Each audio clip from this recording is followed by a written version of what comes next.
following study has parental advisory explicit content and viewer discretion is advised.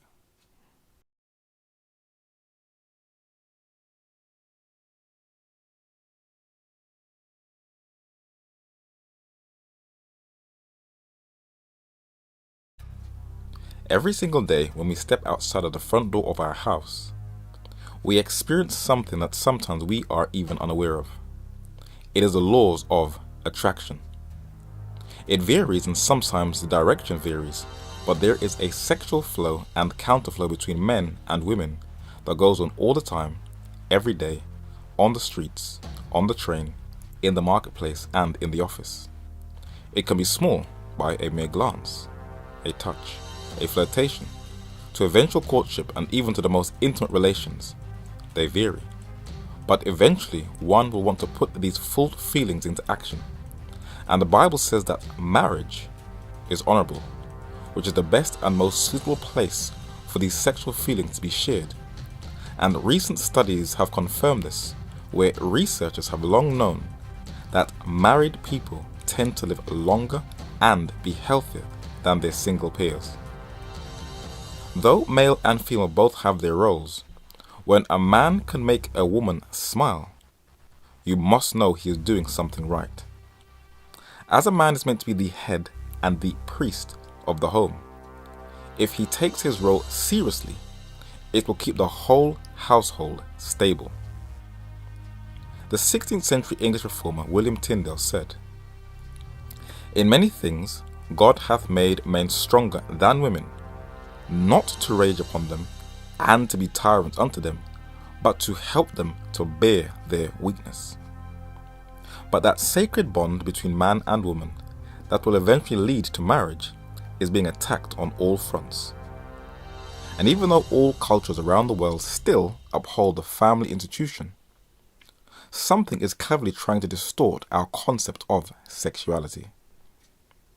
In a book posthumously published in 1933 titled Occult Theocracy, the late Edith Starr Miller, a woman from New York, USA, who married into the English aristocracy, got access to many secret files on secret societies, and saw that a movement was slowly developing that would eventually destroy the future generations. She mysteriously died before this 741-page volume was published, but she forewarned of what's to come. She said, "Today, most of the good people are afraid to be good. They strive to be broad-minded and tolerant. It is fashionable to be tolerant, but mostly tolerant of evil. And this new code has reached the proportions of demanding intolerance of good. The wall of resistance to evil has thus been broken down and no longer affords protection to those who, persecuted by evildoers, stand in need of it. In offering this book to the public, I have endeavored to expose some of the means and methods used by a secret world, one might say an underworld, to penetrate, dominate, and destroy not only the so-called upper classes, but also the better portion of all classes. In these days when apparently vice triumphs and virtue penalized, it may be well for all of us to fight the undertow by which our children may be dragged under and must of necessity perish. Vice rings and secret societies form but one vortex into which youth is drawn and destroyed, whilst the good people, because of their ignorance, look on helplessly in despair. The author talks of an underground world of secret societies that will draw many young people into a morally depraved culture she called vice. How will this current generation get targeted, where their minds will be molded into a constant barrage of paganism? There's a quotation that I almost used in the Harry Potter book. I'm paraphrasing, this won't be exact. In magic, man has to rely on himself. So in religion, of course, you're looking for outside support. But that's the appeal of magic. I'm not saying I believe magic is real, I don't. But that's the perennial appeal of magic, the idea that we ourselves have power and we can shape our world. If you carefully listened to the words of that British billionaire novelist, screenwriter and film producer, J.K. Rowling, it was like you were reading Genesis chapters 2 and 3, where a struggle takes place of whether man wants to listen to the voice of God from heaven, or take the advice from that great dragon, that old serpent called the devil and Satan, and trust in our own hearts, the voice within. There is a new world order drive to reject the teachings of the Lamb of Calvary and encourage all men to go back to pre-Christian religions and philosophies that can trace all their teachings to the prince of the power of the air. The Greek world with its brilliant columns still impacts the modern world with its philosophies, and the Roman world with its brutal culture of violence inherited from the Greeks their ideas and spread it throughout its empire. But at the appointed time, the carpenter from Galilee appeared on the world stage when Rome was in its zenith, and from then to this very day there has been a more intense struggle between heaven and earth, and it is strange that many crave to go back to the cultures that were destroyed as a result of their moral degeneracy. And you can clearly see who was the chief god of Pompeii in Rome. It was the serpent. Throughout the duration of this study, the Leviticus chapter 18 insignia will be used in imagery that may cause offense and for those who are weak and struggling, even on imagery that was used without it in previous studies of Even at the Doors. An article in the London Daily Telegraph newspaper praises the Greeks for the nude art. It said that unlike the Assyrians, Persians and Egyptians before them, the Greeks made heroes of the nude form. The Romans followed their lead. That's why so many original Greek bronzes, later melted down, are only known today thanks to Roman copies. The Greek ideal was celebrated during the Renaissance too. In museums around the UK, you can see how the Greeks celebrated nudity through art, not hiding a thing.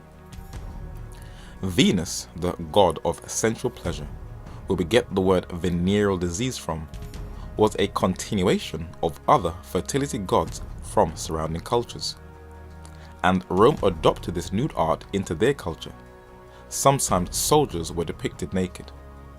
But the Renaissance, a French word that means new birth or regeneration, was nothing more than a revival of Greek paganism in 14th to 17th century Europe that once again celebrated the nude form in art. Today, American fantasy drama Game of Thrones is one of the most popular TV shows in the world, and it's not for its fantasy, but for its nudity, something that has been never done on a TV drama of this global mass appeal. From looking at YouTube, you can see the number of hits for the trailer of season 6, and you can be guaranteed there will be more nudity.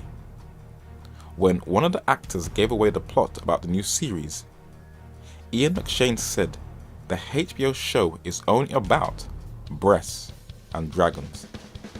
He used the English slang for breasts. But the ante will be stepped up with a new show called Westworld, a revival of the 1970s classic.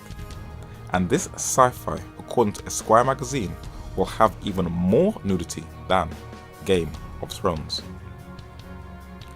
Public nudity is turning into a big issue. We are now becoming desensitized to seeing anything nude.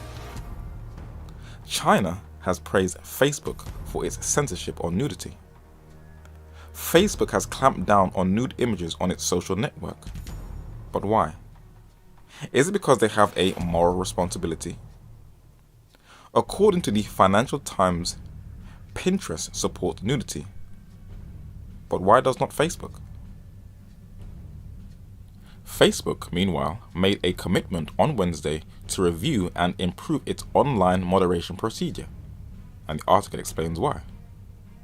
After several companies pulled their advertising campaigns in protest at the fact that their ads were being shown next to offensive, misogynistic content posted on the social network. So it wasn't for moral reasons, but because it was affecting its business. And when money is involved, there is a game changer in the rules. Amazon has taken advantage of this selfie craze by winning a patent for its customers to pay no longer online, but by a selfie, face recognition. But recent studies have shown that more and more women are taking naked photos of themselves. But it is getting out of hand as children have access to modern gadgets. The new fad of sexting is affecting teens in Singapore in Asia and also teens in South Africa. But in the United States and in the UK, it is huge and it's increasing among teenage girls. Some believe that teens should not have phones until they're 16. But that will not work, seeing that the selfie trend is now getting out of hand, that children are sending naked images of themselves who are aged 11, but it gets worse. It is starting from the age of 6. That is very scary, for in the United States, children get their first phone when they are 6. Some serious questions need to be asked. What on earth is a 6-year-old doing with a phone? What, to hook up with their peeps? They have just been weaned off the breast, and now a parent is giving a child that level of responsibility. Even if they have no phone, the narrator personally knows adults who have also given their young daughters an iPad. And you can also take pictures and selfies via this technical gadget. But as this UK advert shows, when you are sharing your privates online, someone can always get access into your personal account and start a dark new trend called revenge porn. And many are suffering the consequences of the nude selfie trend. Many are concerned over this trend, for studies have shown that it is getting out of hand, where there is an increase in suicides and law enforcement agencies are getting involved, where whole schools are showing naked selfies. Many blame celebrities like Kim Kardashian, who electrifies the social media with her naked selfies, but she is only a part of the problem. Though teens are obsessed with their phones, they are no different to adults, for many parents are obsessed with their phones, and adults send as much naked selfies as teens. And even the people who are in high places in law and who are spying on our every move to keep a record on our dark secrets are also really no different to us. In a drive to push the Greco-Roman nudity culture on the modern world, it has got out of hand, and now raising children is getting harder than ever, where corrupted minds prowl the internet for images of young children to fulfill their voyeuristic appetite. Why is there such a fuss about nudity? And is there anything wrong with everyone seeing you in your birthday suit?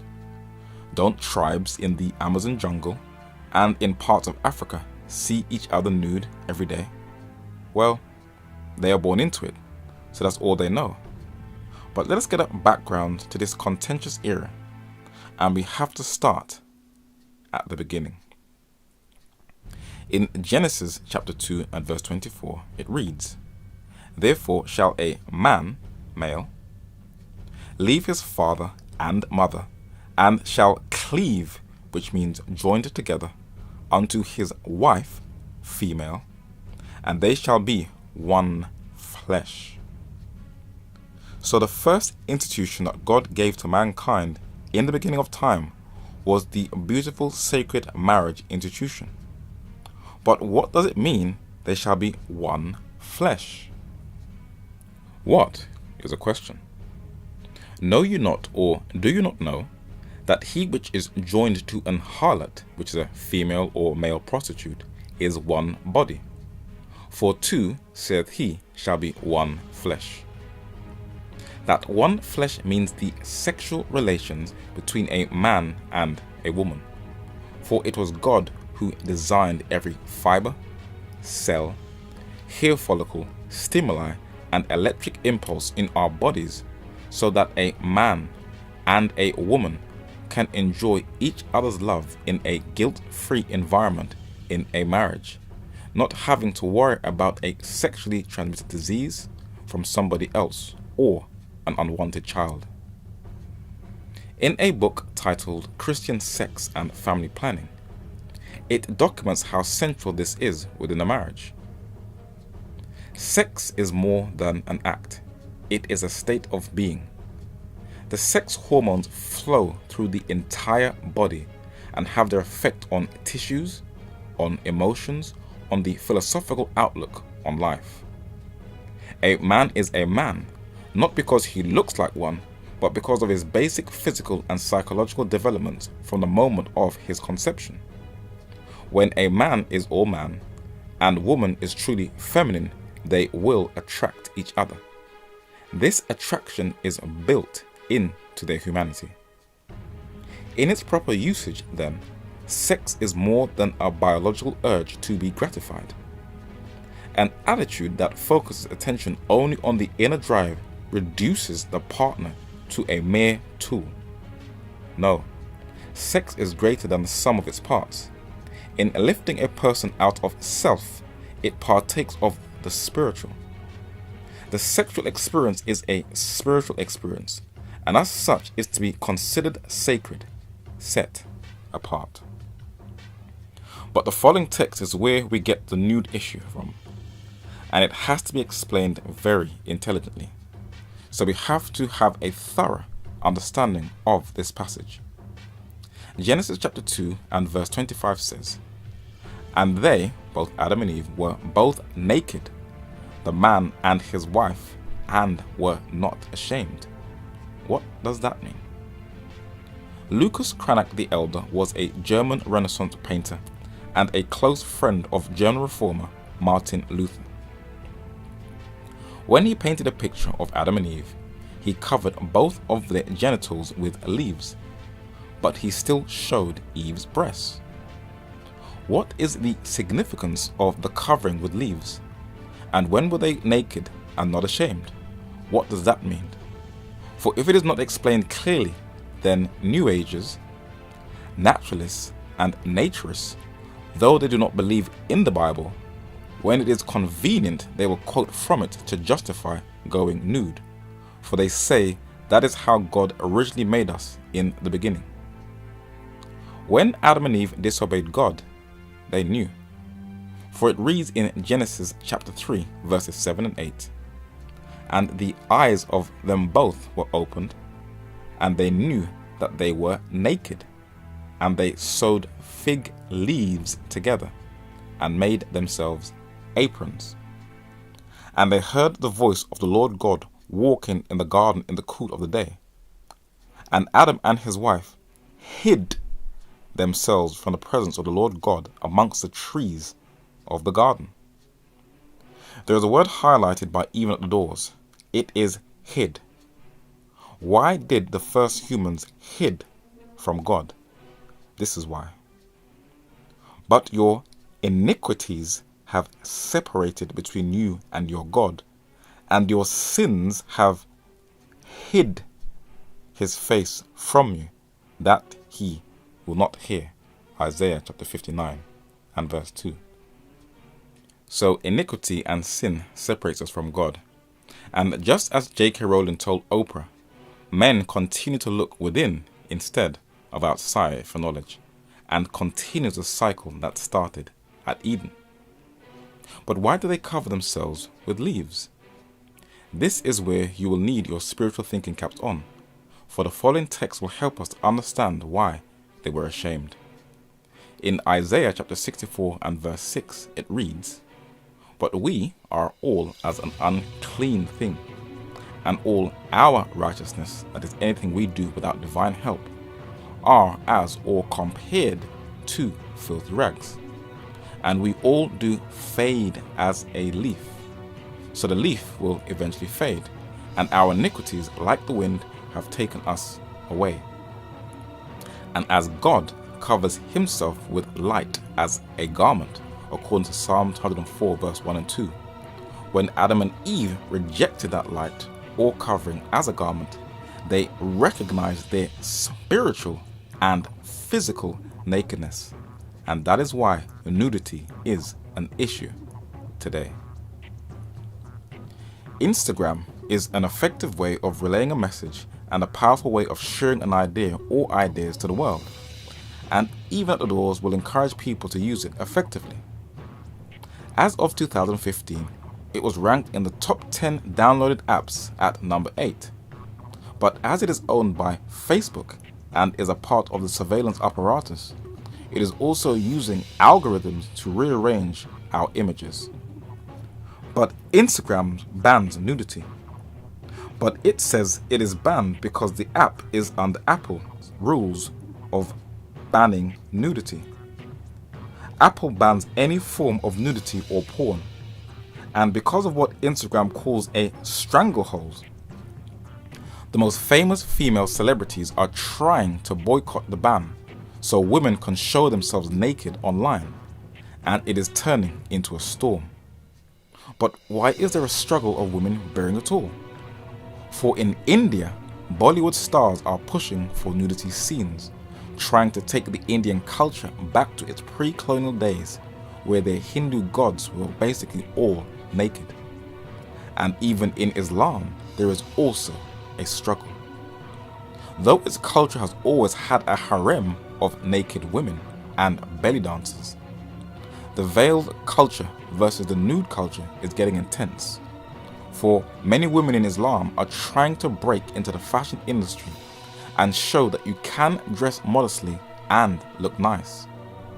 But there are others in the Islamic culture who believe that posing nude will help to stir change. And there are those in the West who believe that this is only imposing racist colonial feminism. An Iranian-born artist, Shirin Neshat, wrote an article in the London Guardian newspaper and said that in Islam, the female body had to be carefully defined, controlled, and concealed to neutralize its impact on the public domain. She is not the only Iranian. Miriam Namazai, who lives in Britain, poses nude in defiance against the strict laws of Iran. And the up-and-coming Iranian-born actress Golshifta Farahani, who has lived in France since 2008, explains to The Hollywood Reporter why she posed topless in a black and white film and in a French magazine.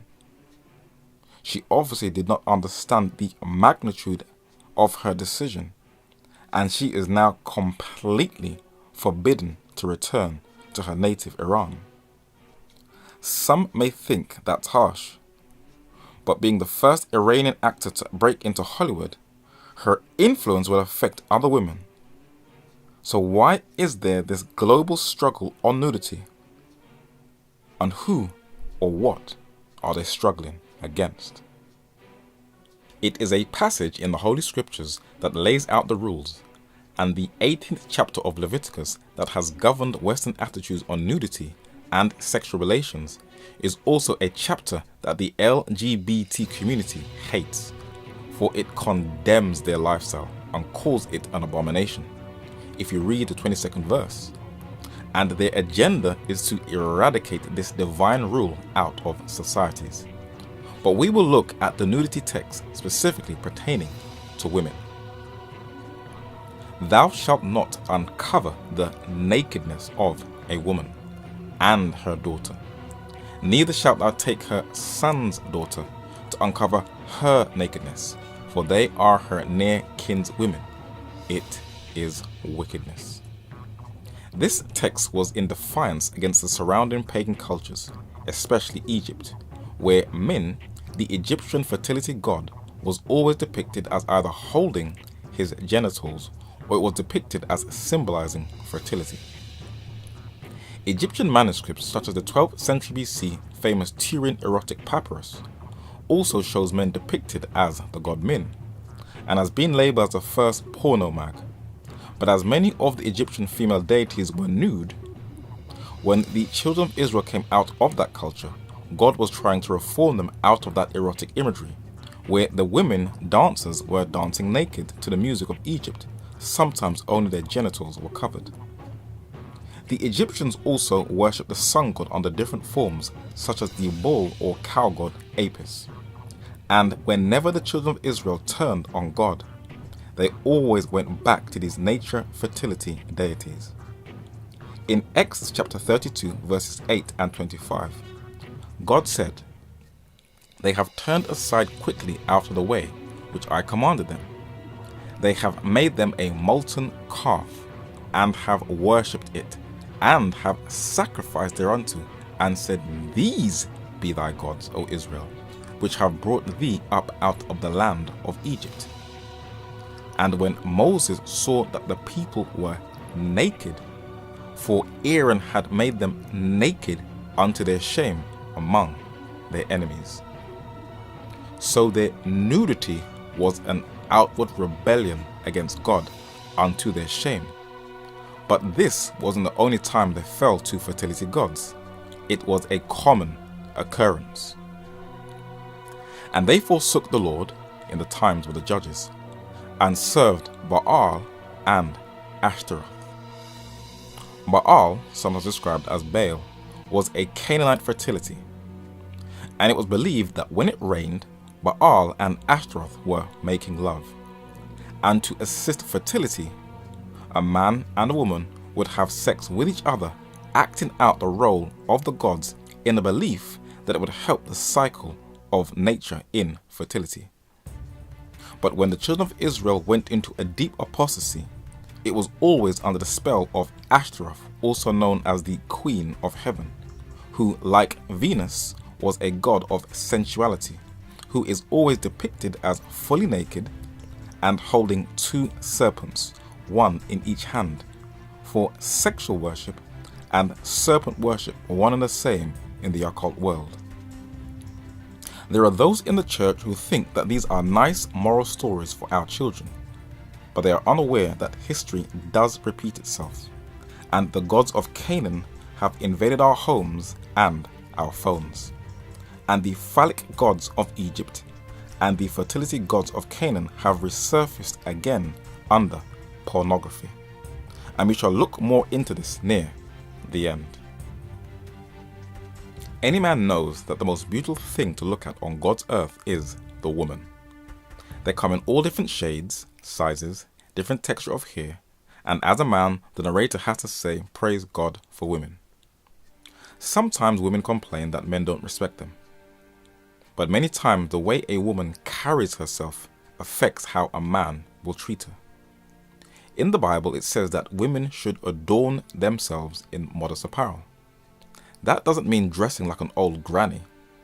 But in the churches of God, if women want men to respect them, they can raise the bar by carrying themselves in a way that a man will show her respect. And once you show a man that you have value and worth, especially in the way that you dress, he will step up to the plate, and even men outside of the church will respect the women, a respect of recent times that has gone down. The Bible talks of the role of women, both positive and negative. In Proverbs chapter 31 and verse 10, it reads, "Who can find a virtuous woman? For her price is far above rubies." But you also have sexual predators, where Proverbs chapter 6 verses 26 says, "For by means of a whorish woman a man is brought to a piece of bread, and the adulteress will hunt for the precious life." In the Bible, a woman is also symbolically represented as a church. A corrupt church is called a whore in Revelation chapter 17 and verse 1. And a pure church is described as a virgin in 2 Corinthians chapter 11 and verse 2. In a book that is never ever quoted in church, the Song of Solomon, a woman's body is used as showing God's love for his church, his bride. "Thy two breasts are like two young roes that are twins, which feed among the lilies." But in today's culture, a woman's breasts are used for something completely different. In a book titled Out of the Labyrinth by an ex-Catholic priest who converted to Christ, This Irishman, Leo Leman, saw how the worship of Mary, the Queen of Heaven, was the most influential belief system in the occult world that still unconsciously impacts the world today.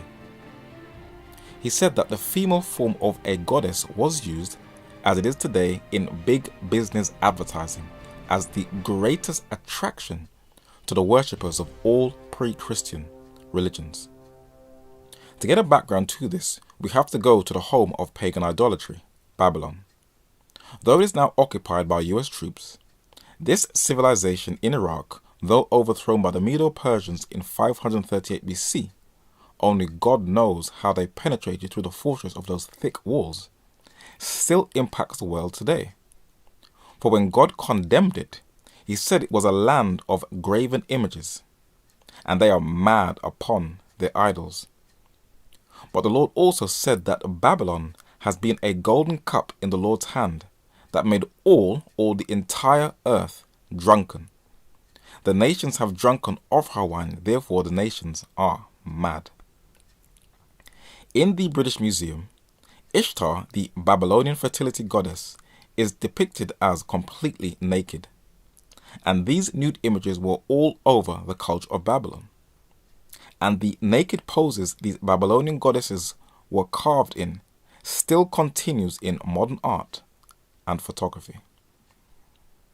The 5th century BC Greek historian Herodotus documented in Book 1, section 199, that once in their life every Babylonian woman had to go into a temple of Aphrodite and give her body to a strange man for sexual pleasure. He found it shocking and disgusting. But this is what modern music is encouraging young girls to do.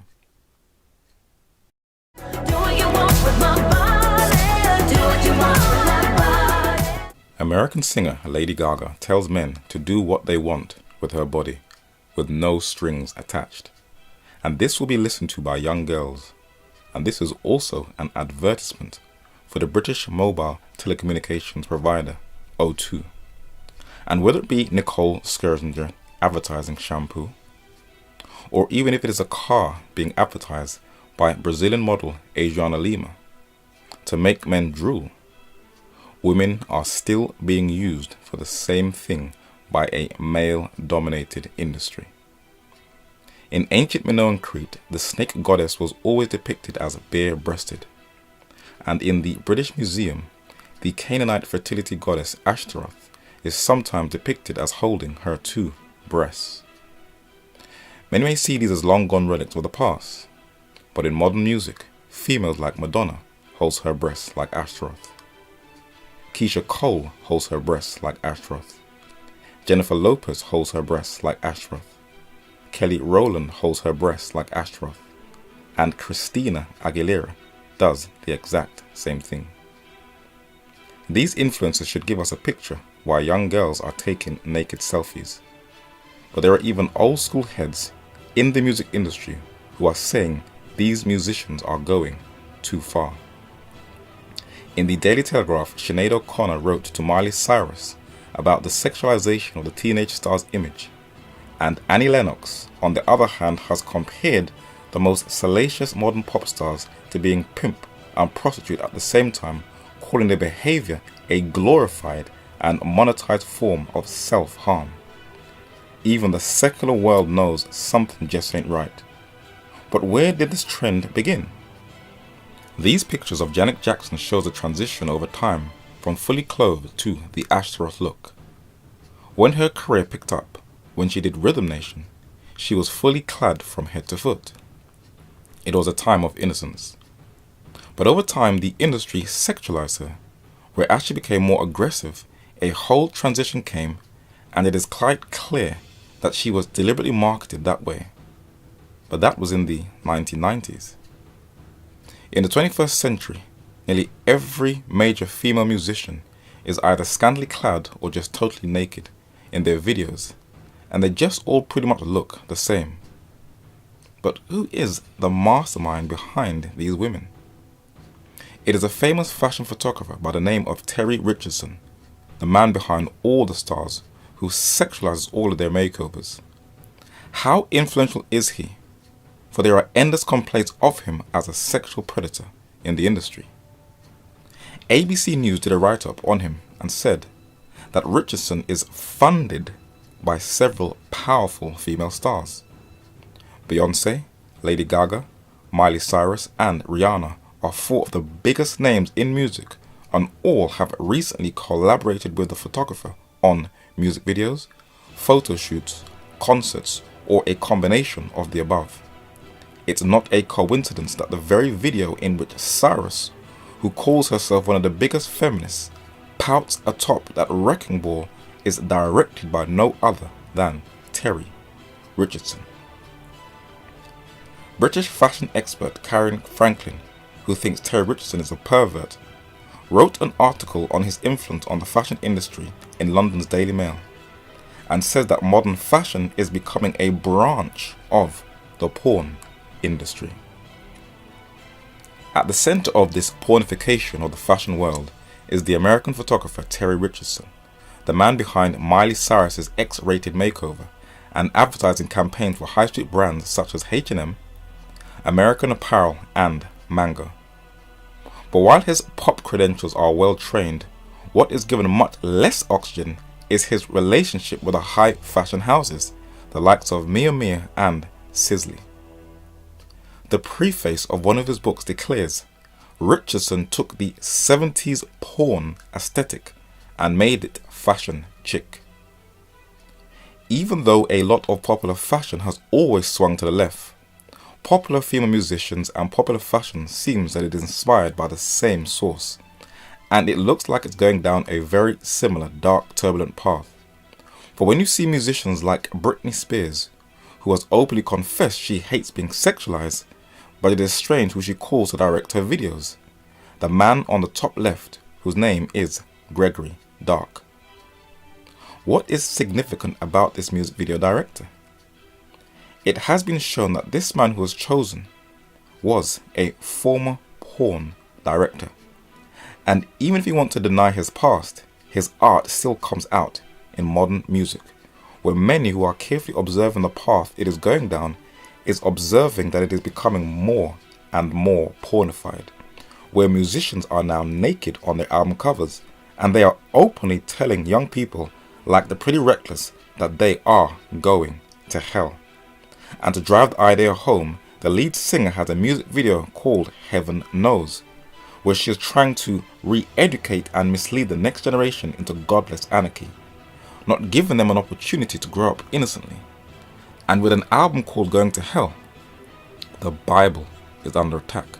While the children sing along to Heaven Knows, they are indoctrinated on the multi-screen into believing that the Bible is God's fool, and it is burned in protest.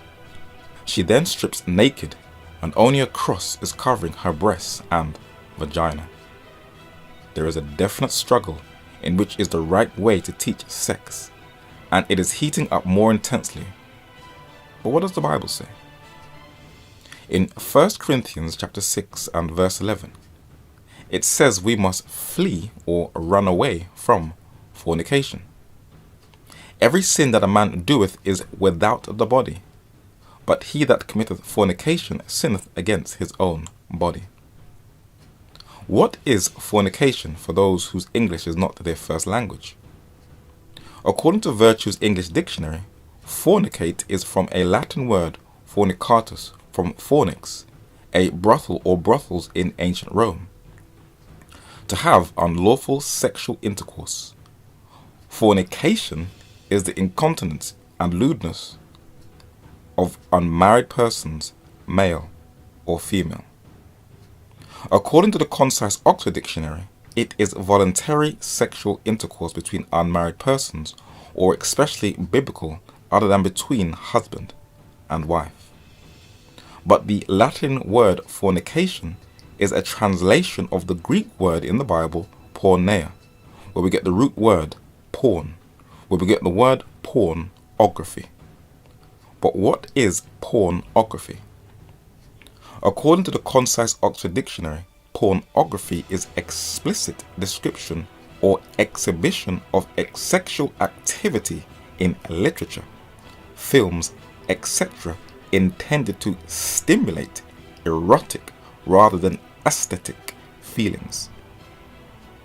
As sex has a very, very strong pull that affects tissue, emotions, and the entire body, even if the urges are hard, the Bible teaches to reserve all that energy and passion for someone special who you will get married to. But how has sex's most polluted form, porn, get started? Most pre-Christian cultures had erotic art, but it was in the ancient mysteries, today we call secret societies, that men could carry out the fantasies of their lowest base passions. And when men joined these secret societies, what they cannot watch or do in the public, they could perform in the secret without getting caught. The advent of photography saw its development in modern times, for it is modern technology that has always helped porn spread. And in the Victorian era, nude photos helped spread the advent of pornography. But it was still very backstreet. And then a US businessman from a Methodist home, Hugh Hefner, made nude photography mainstream and taught men, why do you need to settle down and marry one wife? Just become a playboy. As a clever businessman, he learned the power of advertising, and the first edition of Playboy magazine in 1953 had the most powerful Hollywood icon of the time, Marilyn Monroe, on its front cover. And Hugh Hefner has recruited models, musicians, and female actors that both men and women can relate to, cleverly breaking down the stigma. But porn has expanded even in video games like Grand Theft Auto, where the reward for winning in the game is a chance to rape or kill a simulated woman. In TV shows that once catered for single women, the infamous Sex and the City, it was all about 4 single women and their pursuit of catching a man and keeping him. Many of the episodes introduced porn, where the women were not offended by their men getting a joy out of watching pornography. It is modern digital technology that has spread the influence of porn, and studies have shown that pornography has spurred the adoption of most tech innovation of the last generation. It helped hasten the growth of VHS tapes, interactive CDs and DVDs, and pretty much the entire internet. That's why many people believe that Betamax died, because she refused to promote porn. The technology on the internet, such as pop-ups, the development of web-based subscription business models, anti-fraud security, and micropayment systems for pay-per-view customers, all developed as a result of porn.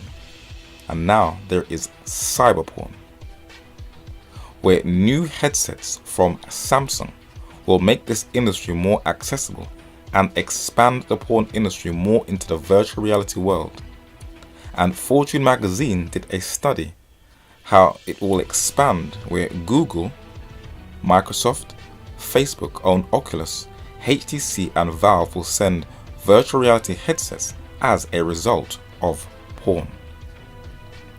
Mobile cell phone headsets will also be on the market for the expansion of porn, and phone companies who are interested in profit and the competition on the market will also buy into the porn business.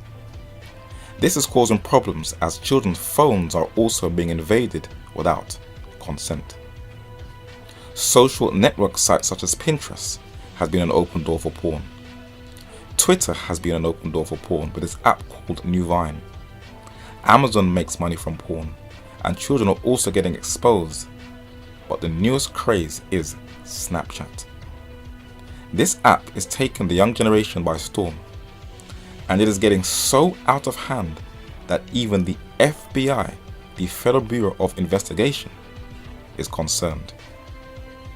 Yahoo at first started a porn purge, but then that changed when it bought Tumblr for $1.1 billion, and now that has become a part of the pornification of the culture.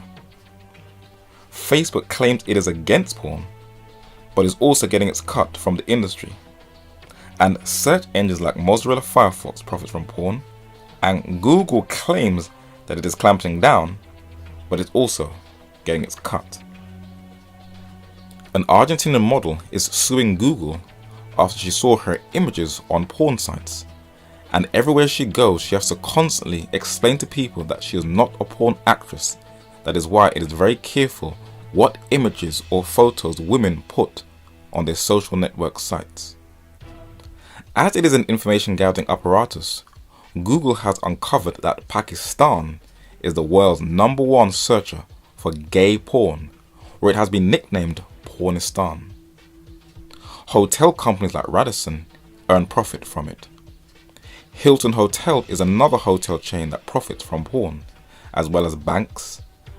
And this financial economic juggernaut of an industry has worked its way into the financial center of the world, Wall Street. Everyone is getting their cut. The New York Times records how Wall Street meets pornography, where the General Motors Corporation, the world's largest company, now sells more graphic sex films every year than does Larry Flynt, owner of the Hustler Empire. Now this was in the year 2000. None of the corporate leaders of AT&T, Time Warner, General Motors, EcoStar, Liberty Media, Marriott International, Hilton, On Command, Lodgner Entertainment, or the News Corporation, which is owned by Rupert Murdoch, all companies that have a big financial stake in adult films and that are held by millions of shareholders, were willing to speak publicly about the sex side of their business. So the entire corporate world is getting their cut from the porn industry. This is a multi-gazillion dollar industry that has infiltrated fashion, music, and video games.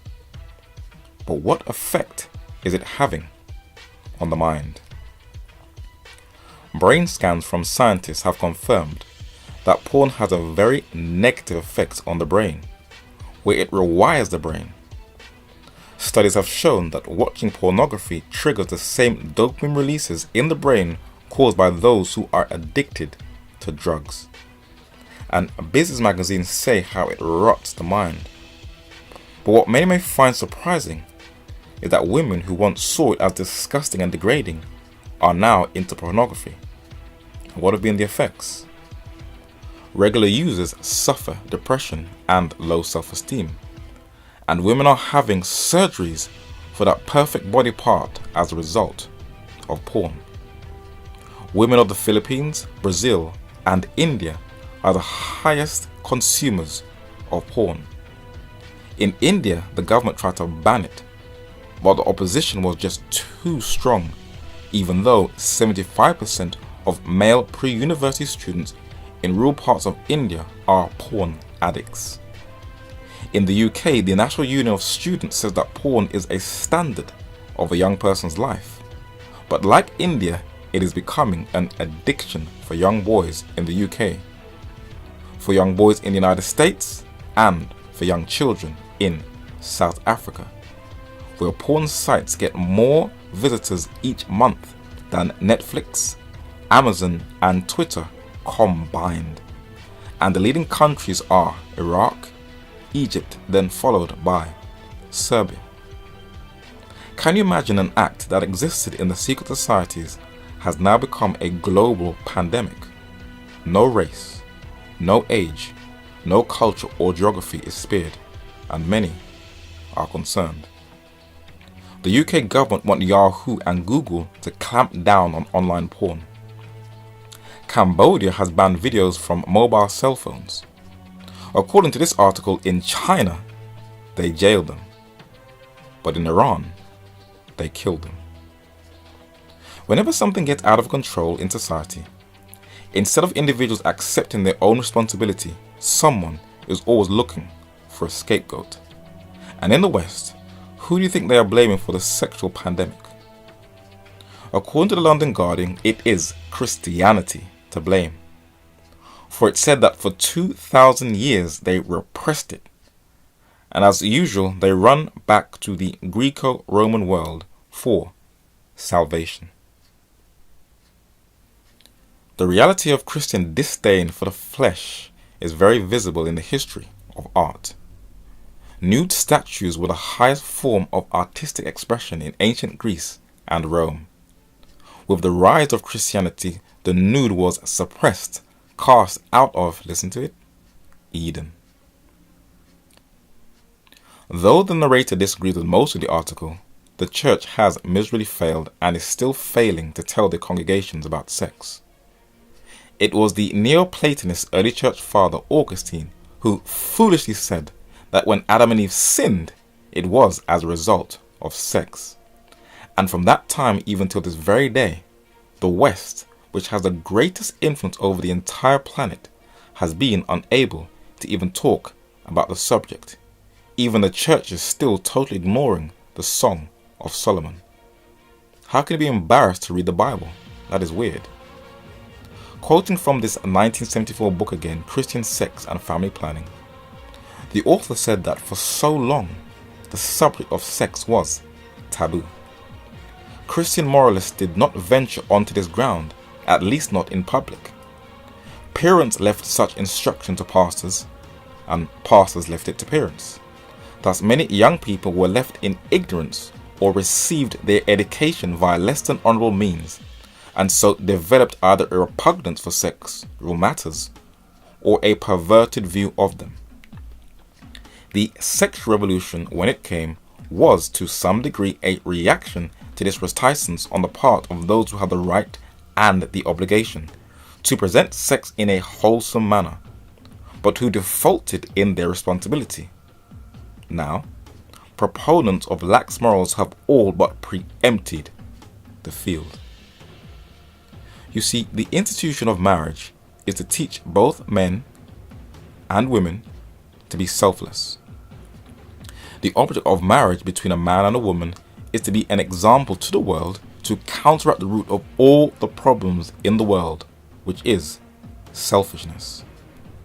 When two people are seen serving each other, it will have a positive influence on their children and their future decisions, and on their neighbours.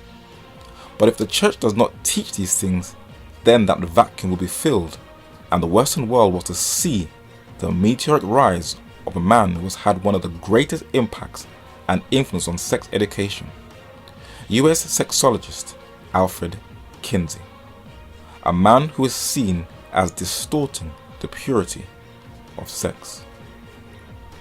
The New York Times asks a question: was Alfred Kinsey a liberator or pervert? For he was the man they blame in part for the gay movement, Roe versus Wade, that is the legalization of abortion in 1973 in the United States, sex education, the glamorization of pornography, and the loosening of sex offender laws.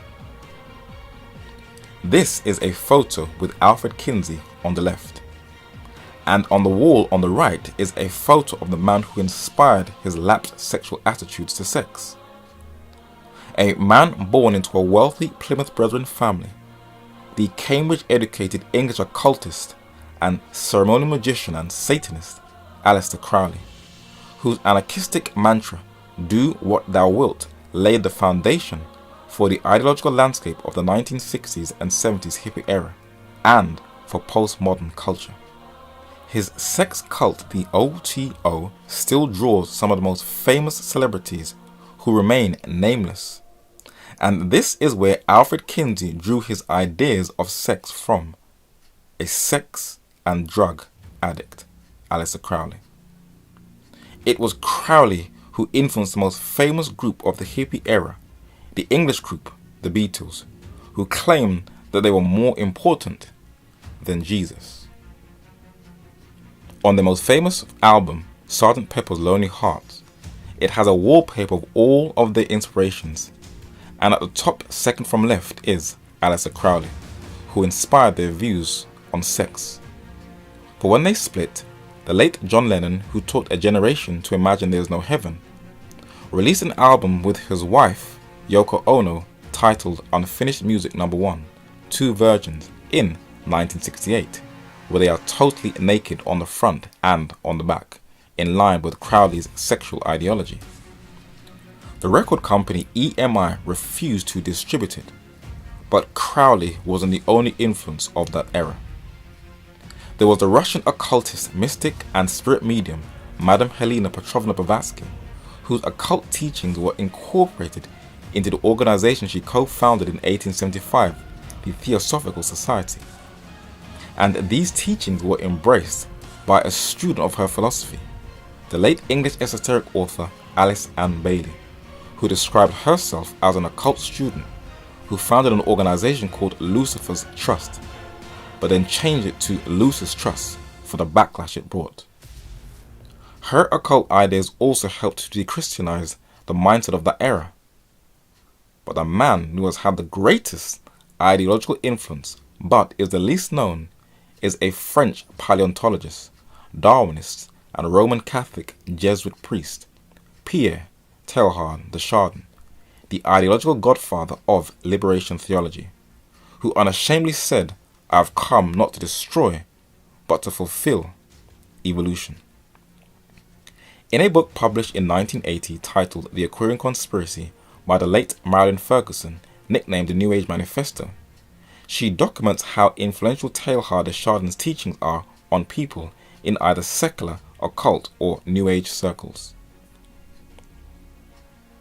Teilhard, she said, prophesied the phenomenon central to this book, a conspiracy of men and women whose new perspective would trigger a critical contagion of change. Teilhard was the individual most often named as a profound influence by the Aquarian conspirators who responded to a survey, so he is the most sought-after authority in New Age circles. His books, once repressed, have now sold millions and have been translated into every language. These New Age ideas gently de-Christianized the youth of the 1960s and 70s era and opened another door of anarchic behavior, the taking of drugs. Many modern-day defenders of hallucinogenic drug taking say that taking drugs is no different to drinking alcohol and smoking a cigarette. They say it has the same impact on the brain. But who was really steering the Aquarian culture into taking drugs? Was it the youth in rebellion showing their defiance against authority, or were there hidden hands behind the scenes?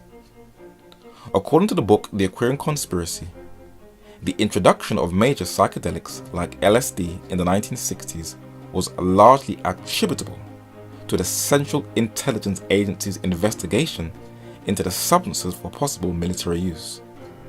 Experiments on more than 80 college campuses, that is in the United States, under various CIA codenames unintentionally popularized LSD. Thousands of graduate students served as guinea pigs. Many women thought that the sex revolution would liberate them, but it has cheapened them. In the British newspaper The Daily Mail in 2009, a woman wrote that my generation created a sex revolution and it has been the wrecking lives of women ever since. And she shows the disastrous aftermath. She said we were conned into abandoning self-respect. To be a nice girl was to be looked on as a freak. Health centers handed out the pill like sweeties. Sex, which in previous eras was private, even taboo, became public, with the result that women were expected in their love lives to demonstrate the expertise of prostitutes, except these liberated women gave it away for free. When Tom Cruise and his wife are stupid enough to permit their 3-year-old daughter to totter out in silver high heels, what hope is there for those millions of fans who see them as heroic role models? When a magazine can run a competition in which men send in pictures of their girlfriend's breasts along with a picture of the celebrity breasts they most admire, and the prize is a remodeling of the girlfriends to match the ideal breasts, then something is very, very wrong. So what have been the end results of this Crowley-inspired CIA-manipulated sex revolution? Well, it introduced the pill. But something has grown out of control since the 1960s. In the Museum of London, there is a wax bust of an individual who is suffering from syphilis, a sexually transmitted infection. And prior to the 1960s sex revolution, there were only 2 known STDs, sexually transmitted diseases, or commonly called STIs, sexually transmitted infections: syphilis and gonorrhea. But what are the results today? Health journals have shown that sexually transmitted diseases are now the commonest group of notifiable infectious diseases in most countries. STDs are the most common infectious diseases in the world today. There are more than 20 types. This is a symbol some companies use for safe sex, using a sign that the Church of Satan uses for its sex rituals is not going to stop the flow of STDs. 50 Shades of Grey was a controversial 2015 American erotic romantic drama film that glamorizes a sadomasochistic relationship between a college graduate and a young business magnate. Many campaigners opposed it at its premiere in London, for they say it glorifies the abuse of women. It boosted sales of sex toys in the UK. But in France, the Film Censorship Board said it was suitable for 12-year-olds to watch, a 12 rating, while giving preteens access to sadomasochism.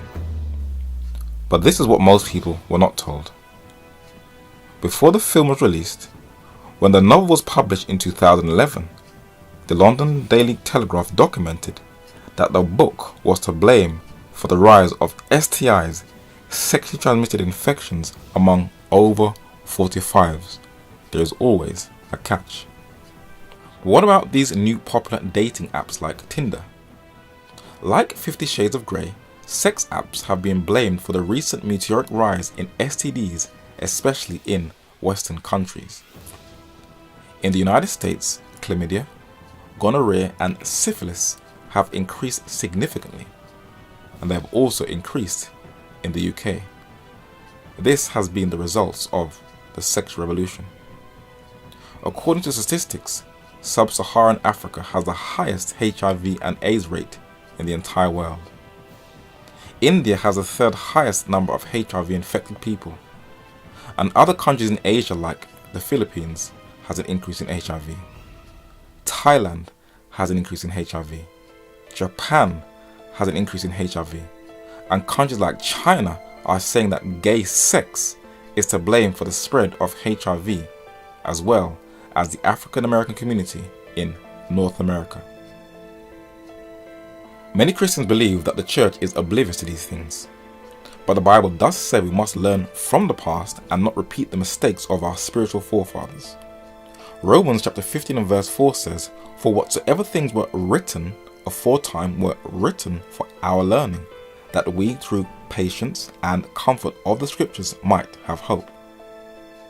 We are also told that now all these things happen unto them, that is the children of Israel, for ensample or examples to us, and they are written for our admonition, upon whom the ends of the world are come. So God does not want his children to make the same mistakes as we approach the end of the world, to prepare to enter into the heavenly Canaan. But what happened to the children of Israel just prior to them entering into the earthly Canaan, the promised land? Numbers chapter 25 and verse 1 says, "And Israel abode in Shittim, and the people began to commit whoredom with the daughters of Moab." Does history repeat itself? At the moment, God's church needs help. People are struggling, but they don't know where to turn to for fear of being condemned. There are some studies which are asking some serious questions. Who really goes to church?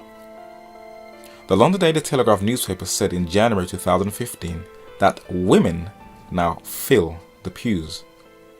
Why are women filling the churches and not men? This has bred a not much talked about sexual frustration as women climb the age ladder. Postmodern minded church leaders thought that the emotion ecstatic driven praise and worship would fix things. but praise teams are always led by women, so men will not be drawn to a feminized institution. Churches are now also ordaining women to the ministry. That is only going to make the situation worse. Except for his mother, aunt, or grandmother, a man will not take no spiritual authority from no woman. If she tries to rebuke him, he will look at her and say, "Who are you talking to?" And he has all the right to respond in that way.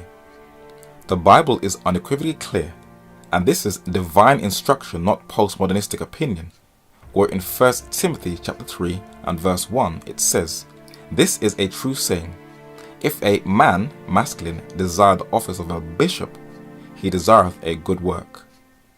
In the same letter in chapter 5 verses 1 and 2 it says, "Rebuke not an elder, but entreat him as a" what? Father. And the younger men as brethren. The elder women as what? Mothers. The younger as sisters, with all purity. This is the divine mandate. And once you rebel against it, you're only going to fuel the sexual frustration already existing among the women in the churches. A CNN study showed that many young Christians are bored by church. L. Gregory Jones, a senior strategist for leadership education at Duke University, North Carolina, said that nearly 70% of full-time youth ministers have no theological education. So who are young people looking to for spiritual guidance? The narrator has always been very skeptical of Kirk Franklin. He just always seemed like an attention seeker. And now he has truly joined the dark side by collaborating with Kanye West, Andre 3000 and Puff Daddy. And guess what? He justifies it.